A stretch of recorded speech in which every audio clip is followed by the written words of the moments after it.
Baiklah teman-teman, pada pertemuan kita kali ini kita akan membahas bentuk dan isi laporan keuangan pemerintah daerah. Sebelum itu kami dari kelompok 2 yang beranggotakan 4 orang, yaitu saya salah satunya saya sendiri, saya Eria Pentanenggolan, dan kemudian ada Lija Oktavian Sipahutar, kemudian ada Mei Natalia Pandiangan, dan juga ada Yulita Mila Indriani Simamora. Struktur dan isi laporan keuangan SKPD. Dalam hal ini ada 5 struktur laporan keuangan yang disediakan. Yang pertama itu ada laporan realisasi anggaran atau disingkat dengan LRA. Dalam hal ini yang disediakan ada pendapatan LRA, kemudian ada belanja, dan juga ada surplus atau defisit LRA. Dan yang kedua ada laporan operasional SKPD. Dalam laporan ini dalam format laporan ini terdapat pendapatan akrual, beban akrual, kemudian ada surplus defisit LO. Dan yang ketiga ada laporan perubahan ekuitas SKPD. Dalam laporan ini ada data ekuitas awal, kemudian data perubahan ekuitas periode belanja atau diperoleh dari laporan operasional SKPD sebelumnya.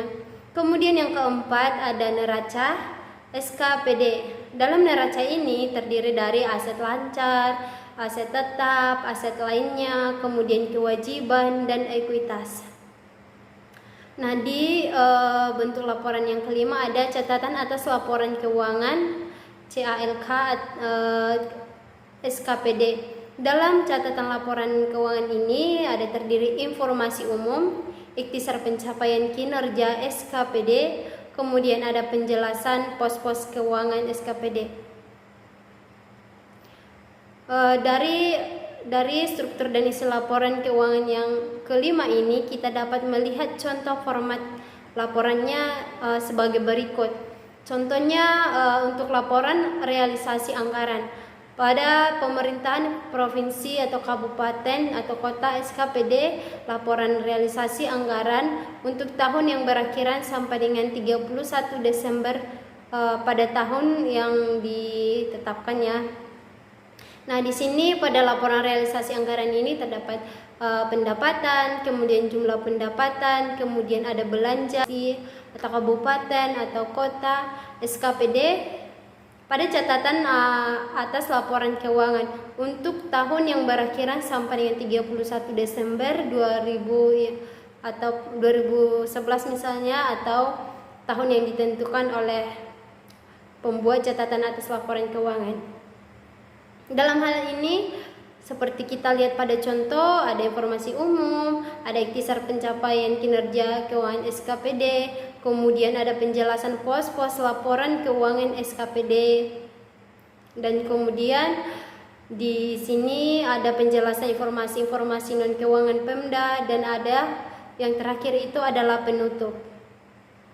Nah, ini yang terakhir yaitu contoh laporan neraca. Pemerintah provinsi atau kabupaten atau kota SKPD, kemudian neraca untuk tahun yang berakhiran 31 Desember pada tahun yang ditentukan. Pada format ini kita bisa lihat ada aset lancar, ada aset tetap, kemudian ada aset lainnya, ada juga kewajiban, baik itu kewajiban jangka pendek, kemudian akan dapat jumlah ada ekuitas, dan juga akan dapat jumlah ekuitas. Yang terakhir itu akan ada jumlah kewajiban dan ekuitas.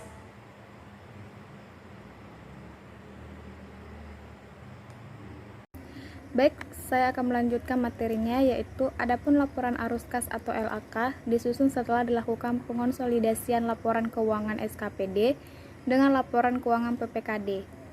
Struktur dan isi laporan keuangan PPKD menurut PP 71 tahun 2010 PPKD terdiri dari yang pertama laporan realisasi anggaran atau LRA, yang kedua laporan operasional atau LO PPKD, yang ketiga laporan perubahan ekuitas PPKD, yang keempat neraca PPKD, dan yang kelima catatan atas laporan keuangan PPKD.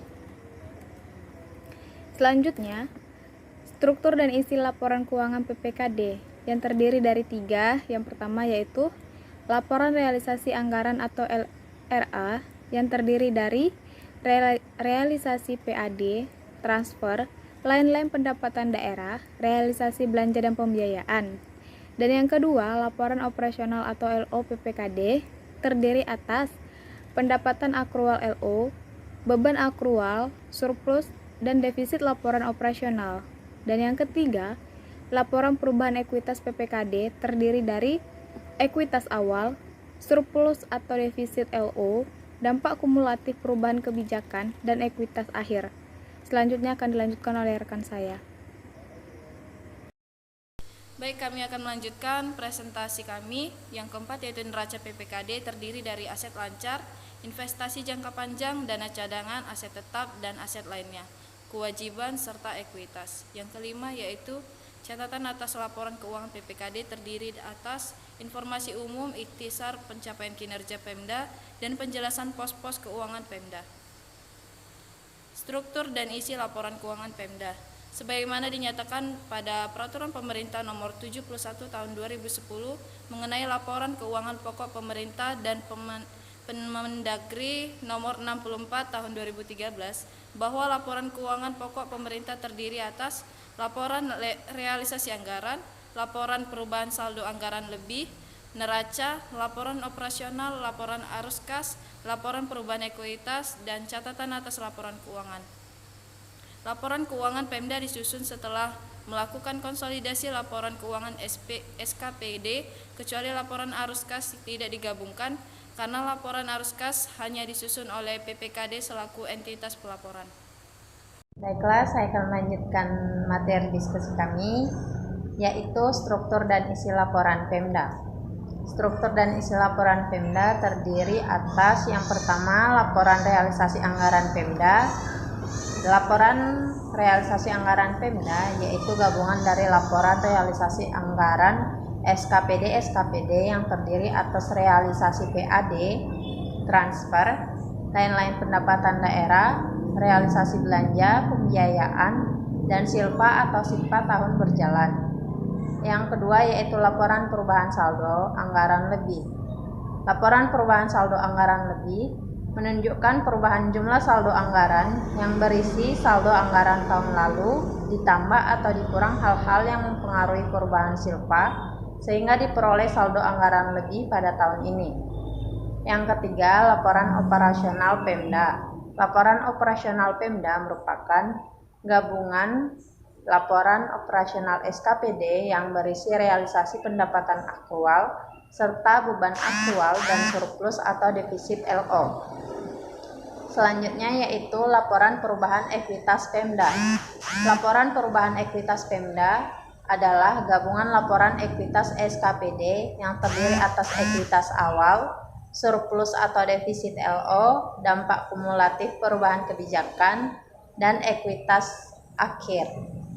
Yang kelima yaitu neraca Pemda. Neraca diperoleh setelah melakukan konsolidasi laporan keuangan SKPD. Yang terakhir yaitu laporan arus kas. Laporan arus kas hanya disusun oleh PPKD sebagai entitas pelapor yang berisi aliran kas masuk dan keluar selama satu periode dan perubahan kas yang terjadi. Aliran kas dikelompokkan kepada aktivitas operasi, investasi, pendanaan dan transitoris, serta kas awal dan kas akhir. Baiklah, sekian hasil diskusi kami. Terima kasih.